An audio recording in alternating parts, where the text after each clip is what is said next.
Welcome, and for me is Emporia Smart 5, and today I will show you how you can wipe cache partition on this phone.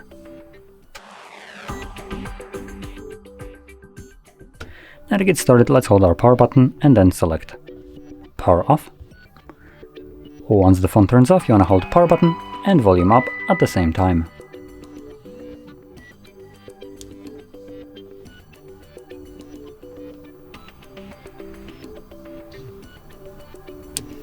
Once you see this mode right here, let go of those two keys and then using only volume up to navigate through these selections in order to select the first one, which is a recovery mode. Then press volume down to confirm it.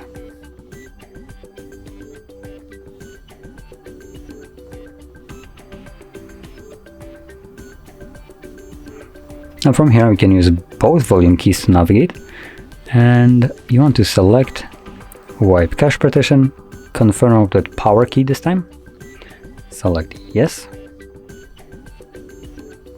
and we're done. So now we can confirm a reboot system now, which will be selected by default by pressing power button, and this will now take us back to Android. And there we are.